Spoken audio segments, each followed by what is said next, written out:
My name is Jackson Mattox. I am a senior marketing operations manager at Cockroach Labs.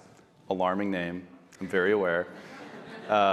Yesterday's session when he was like, can you explain, what does your family think you do for work? I mean, imagine explaining where you work and what you do. So yeah, we are a database company, cloud native SQL database, distributed SQL database. So it's a good place to be. We can sell to literally everybody, but started my career in Fortune 500 and caught the startup bug, and I've been small, high-growth startups, and now like medium-size, and I've really enjoyed it. I've seen a lot of different industries: banking, retail, hospitality, healthcare software, pharma manufacturing, and now database tech.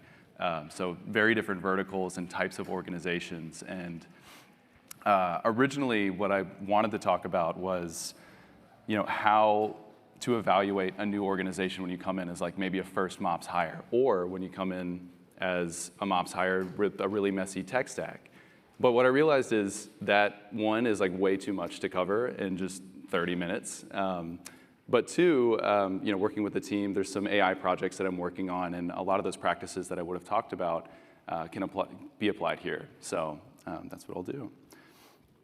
So when it comes to we're not cookie cutter, there is one thing that's relatively cookie cutter, and that's this traditional go-to-market outreach process. And there's a reason I say we're a go-to-market Swiss Army knife, and that's that MOPS is kind of bleeding into all aspects of the organization. And we work with the CFO, the CRO, the CMO. We're touching all aspects, and teams are even struggling to figure out where we roll into. I mean, there's MOPS rolling into to revenue operations now. Sometimes we roll into marketing. So what really makes sense? But the reality is our goal is to really improve the go-to-market process.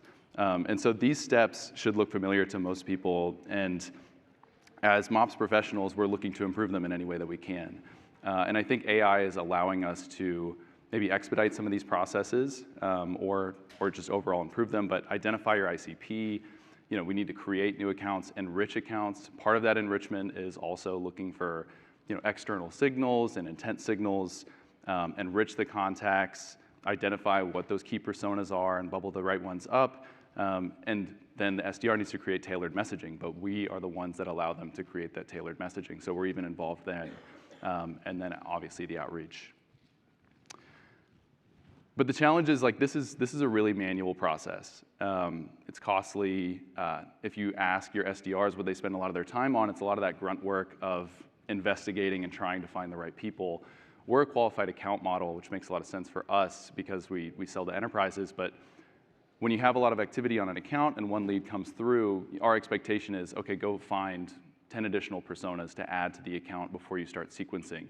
It's them going to find those people that's sometimes difficult, and it's mostly a majority of their time is spent on those manual tasks. That's where I think we could really improve that process. I'm fortunate enough to work at a company where our VP of marketing has a lot of faith in his MOPS team, and he asks us really hard projects and questions. So his ask was, well, let's just create a fully automated AI-driven outreach process. Not easy at all. But luckily, I was at MOps-Apalooza last year, and I heard a great talk from Conrad at Rippling. If anybody was here, it was unbelievable. But the reason that it's a little bit different, and marketing ops will never be cookie cutter, is because every team structure is different, right? I've been at companies where I'm the only MOPS hire in the first one. Now I'm at more of a mature organization. Conrad was at a company where he has a team of 20 to 30 engineers that he could lean on to build in-house applications. So we're given this task, and what do I necessarily do with this with the resources that I have?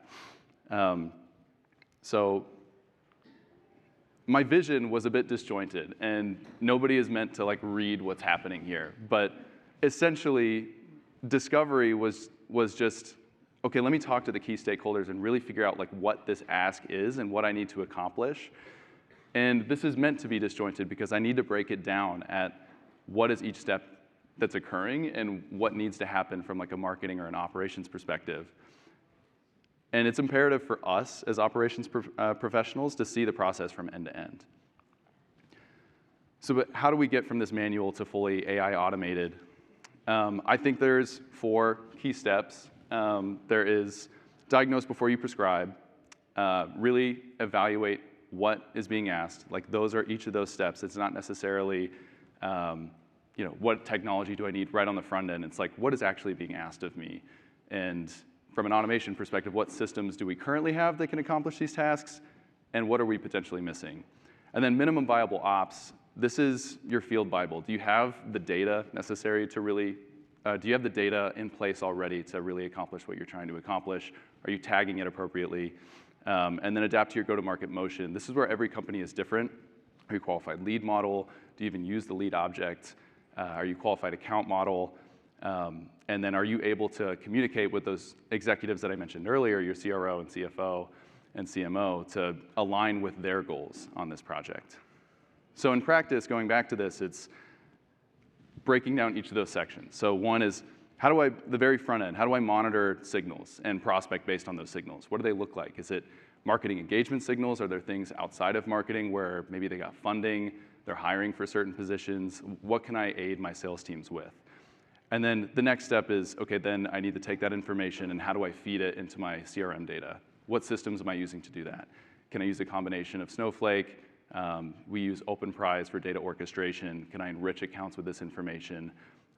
What's my engagement model built in? For us, it's Mattox. So really breaking each of these sections down sequentially.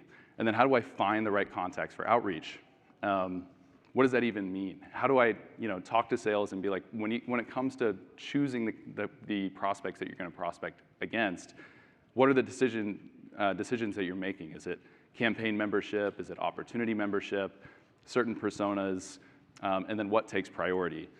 And yeah, I won't go into each of these, but there's obviously several enrichment steps, and then what systems am I actually using to generate the email copy? And we have even a combination of like some MCP capabilities to generate contact briefs. So diving into this diagnose before you prescribe, what teams need to be involved and why? So this could really be applied, and I'm using my example here as I mentioned at the beginning, but this can be applied to all your major projects. But every organization is different. Ownership looks completely different, especially across ops teams. Some teams don't even have sales enablement. Some teams don't even have sales ops. Maybe they have sales ops and revenue ops. So if you're newer to an organization, make sure you get acquainted with those teams. I have 2 weekly meetings with our revenue operations team, which I feel like is critical to us being able to get a lot of these automations in flight. And then who will own what parts of the process? You're using a lot of tech. In like our example, a lot of this is sales technology. So who owns that sales tech today? Because we're really going to need to get involved. And then, do you have the technology needed to make this a reality? So for us, we want to use AI at some portion of this process, but for the AI-generated copy, we're condensing a lot of information into like one small brief, so that an email copy generator can effectively generate personalized copy, but we probably need to leverage some form of MCP or orchestration tool to accomplish that. So working with our data team to be like, what tools do we have available? We were able to use Airflow and Mattox's MCP to generate those contact and account briefs. But you may not have that today. So if you don't, then it's like, don't just agree to this project and you're saying, oh, I for sure set this up for you. Don't shoot yourself in the foot. And then what is the state of your data? Nobody's perfect. Nobody's data is perfect, but do you have enough to get started? Is it clean enough to get started, or what are some quick wins to clean it up? And then technical evaluation, like this is just if you're entering a new company or a messy tech stack, make sure that you're actually optimizing the technology that you have. And I will say the larger companies I've been at, Fortune 500 where I started, I mean, we had probably every Adobe tool under the sun and probably used half of it. So it's not doing anybody any service other than paying Adobe a large bill. And then minimum viable ops. So, this is the typical garbage in, garbage out scenario. And, I do want to hone in on, like, from an AI perspective. I mean, this is something that we've hung on to for automation practices, obviously. But I will say, this only amplifies the moment that you use AI. There was a good quote from one of our data scientists on our team that said, anytime you inject AI into a process, you're adding about 10 to 20% additional variability. So you may not get the result that you want 10 to 20% of the time every time you start using AI. So be selective on when you want to start using that. And especially if your data is bad, then you're just increasing that risk of variability. And what can you clean up before you get started? So for us, this AI project, it's, if we want to prospect for inviting people to field marketing events, we're not in a place to do that right now because we don't have a ton of faith in like our location data on contacts. So that's one area where we kind of had to put our foot down and say, hey, I don't necessarily think this is the best use case for us. But we could do like prospecting on qualified accounts. And then an AI outreach lens. So this is huge because before you can even automate, just because AI can parse through unstructured data doesn't mean that's the way that you should go. And yeah, I mean, just honing in on what I said before, the more variability you have, the more variability there are for mistakes, and you'll shoot yourself in the foot by just kind of squashing the concept, especially when you're getting started with a project like this. If it just fails on the front end and it looks completely bad, then any funding that you got might just be removed. And then adapt to your go-to-market motion. So for us, and just to hone back in on, when I say we're the go-to-market Swiss Army knife, we do touch every part of the organization. So make sure that you are working cross-functionally on this. Daryl Alfonso had a good point where not all of the key stakeholders are always in the room, but for something as cross-functional as this, you want to make sure that they are. So for us, we lean heavily on like ICP fit and engagement scores. I'll kind of dive into like what we do for that, and make sure that everything is backed by data. Your CRO, your CMO, and CFO, they're going to want to make sure that when it comes to like selecting what engagement really looks like, that you're not just pulling that out of thin air. And I think I've learned that over time. Like, at certain companies, especially like the smaller ones, it's like, oh, field event, conversation lead. That's definitely something that is super solid. I think I should qualify the account if that happens as soon as it happens. But sometimes when you dive into the data and you look at like a lift analysis, it's not necessarily telling that story. So don't just assume. And here's kind of what that looks like. Here's just an example of that lift analysis that we'll do, but different intent signals and looking at what accounts have this action versus that don't, and what % reach that next stage at a greater rate than the one before. So it's essentially looking at each of these events in isolation and trying to back our assumption with data. So those that did have conference, and again, this is dummy data, so don't look at this at like, wait, this looks way off. It's dummy data, proprietary information. So I did change this up, but the formatting is the same. And I think I have a great marketing operations director that pushes us to be very data oriented. And we also are very transparent, as I said before, with the rest of the team when we make these decisions. Your demand gen director needs to be plugged in on this so that they're cued in on like what you're deeming a qualified lead and what's warm enough to bring in front of sales, and why. You're not just making this decision in a vacuum and they're like, how come my guide downloads are only scored 5 points when the threshold is 40, things like that. And then here's that ICP fit model that I was talking about in motion. Again, this is dummy data, but we use Mad Kudu, and I feel like this is a really valuable insight because if you're working with your CRO and your field ops team and they're telling you that there's a certain type of customer that is ideal for your company, you need to be able to back that with data. Looking at your number of conversions, those that reach late stage pipeline, is the highest percentage your quote unquote ICP? Does that look true? If not, are you really spending enough time either curating that model or do you really fully understand what your ICP is?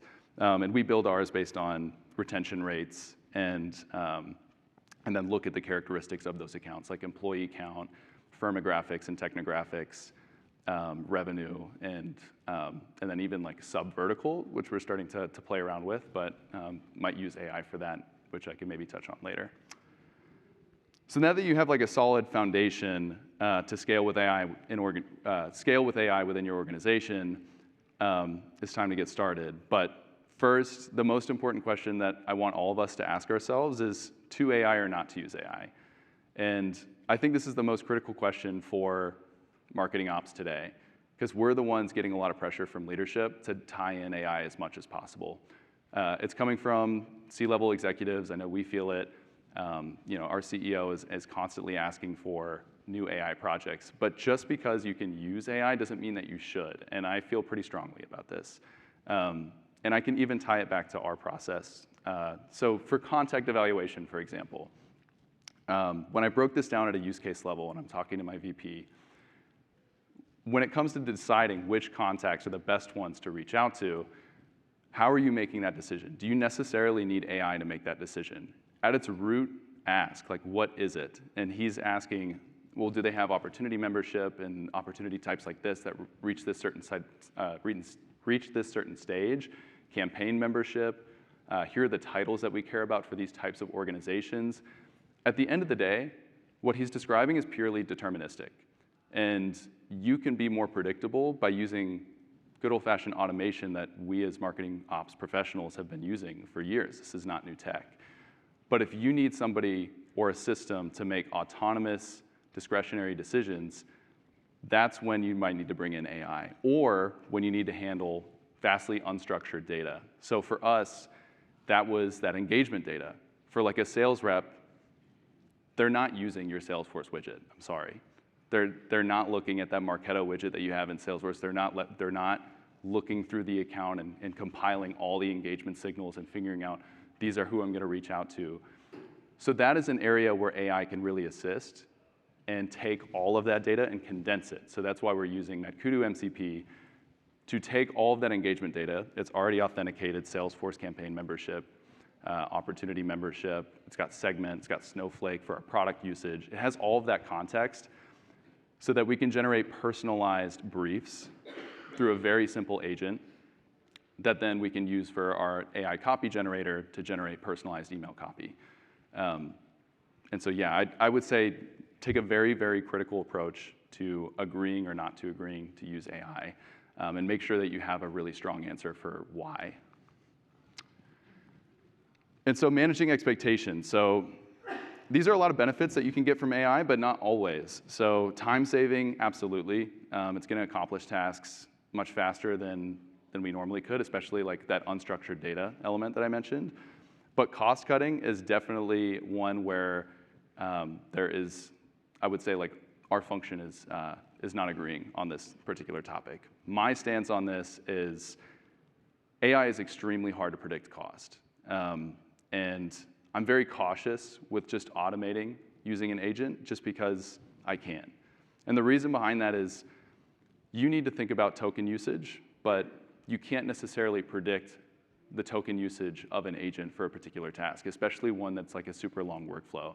And then on top of that, you're authenticating many data sources to an agent, and you might have API limits with those data sources or different systems that you're trying to use. So you might hit a token limit. That's something that you're not anticipating. So just because you can use AI, you're injecting unpredictability, and it might not be the most cost efficient, but a combination of both will be. Creating new opportunities and increased capacity. Those are the biggest things for me, and especially our project. As I mentioned before, sales is spending most of their time doing this grunt work. So if we can automate that for them, then they'll have more time to spend on LinkedIn Sales Navigator and making calls and having meaningful conversations. And always good to remember, under promise, over deliver. Like for us, when it came to that initial ask, let's just fully autonomous go-to-market funnel. Let's be careful when we say, oh yeah, AI will be used in every single part of the process here. That's not necessarily probably the best use case. You'll probably have higher failure rates. So just be like, break it down by that use case as I mentioned, but then also say, we will use AI for places that it makes sense. And so I just want to walk through just 3 quick levels of scaling AI, and I think this is just an easy way for people to get started, but figure out what those quick wins are for your organization. So like, for example, we looked at the briefing as just like an opportunity for a quick win because a current tech provider had an MCP capability, and that was of interest to us. We have a data team that can kind of stand that up for us in Airflow, but try to identify that for your company, something where you can really take unstructured data, break it down, use AI effectively, and start with very simple tasks. Don't try to jump into like the whole go-to-market funnel as I mentioned before. What are parts of that process that you could break into AI and have a combination of both? And I do really believe that a combination of automation and AI will be the future, despite all of the new agentic processes that are coming out. And something I'll mention on that too, before I move on, I think it's also important for us to note as like technology owners that a lot of these AI providers are subsidized by the VCs that own them today. So the cost that we're paying for token usage is significantly lower than it's probably going to be in about 5 years. So we should keep that in mind. There's a reason that N8N and GPT Enterprise and all of these other providers are giving you pretty sweet deals on token usage.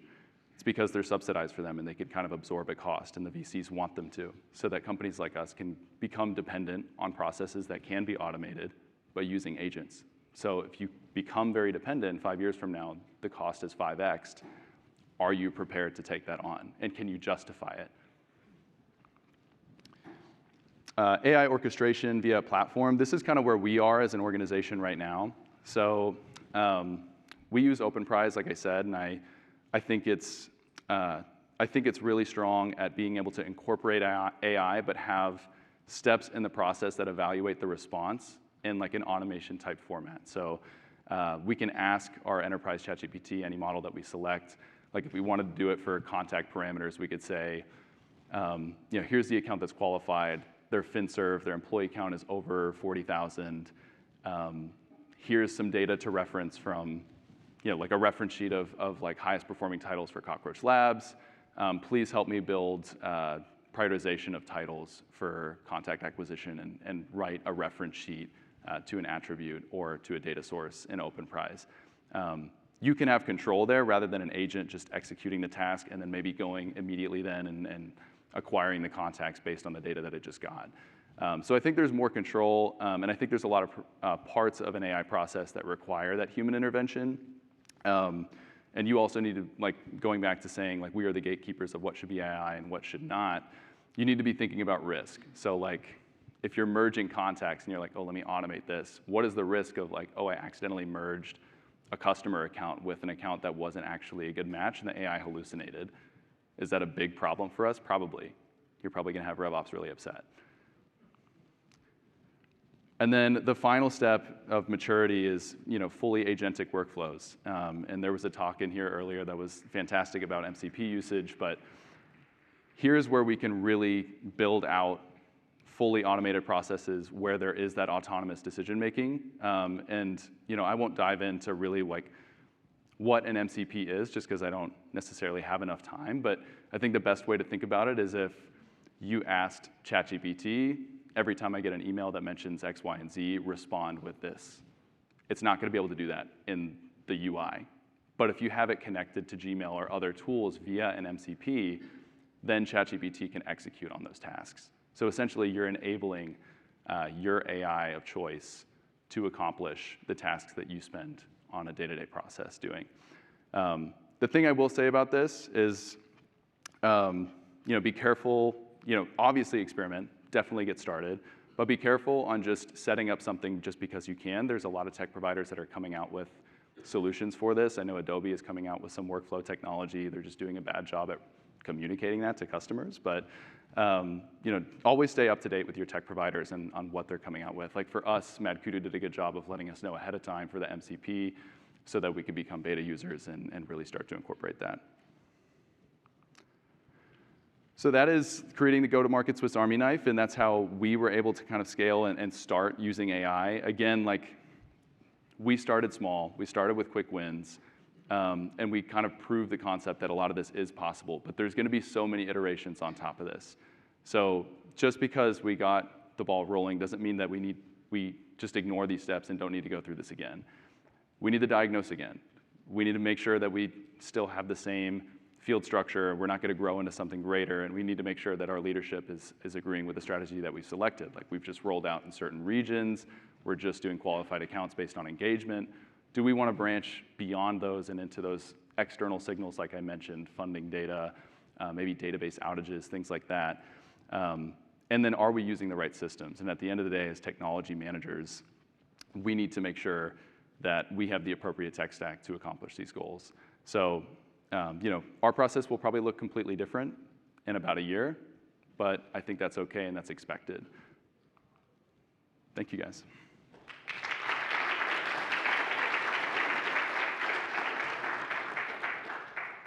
Do have time for questions. 5 minutes.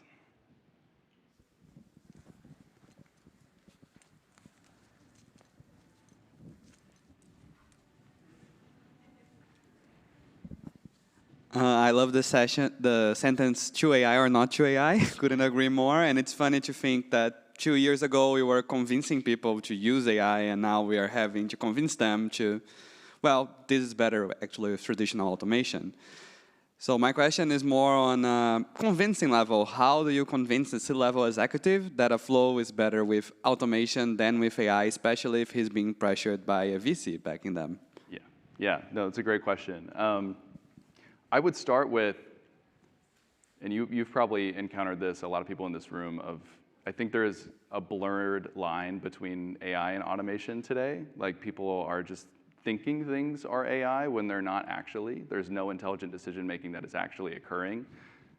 So first, understanding that, and there's definitely going to be like an education element of, here's what it actually means to be agentic, here's what it actually means to inject AI via orchestration, or here's what it is for just automation. But going back to the start, when it's, evaluate before you prescribe or diagnose before you prescribe, breaking down those use cases, and that's how I had to do it with my leadership, is when you're evaluating context, like, what does that actually mean?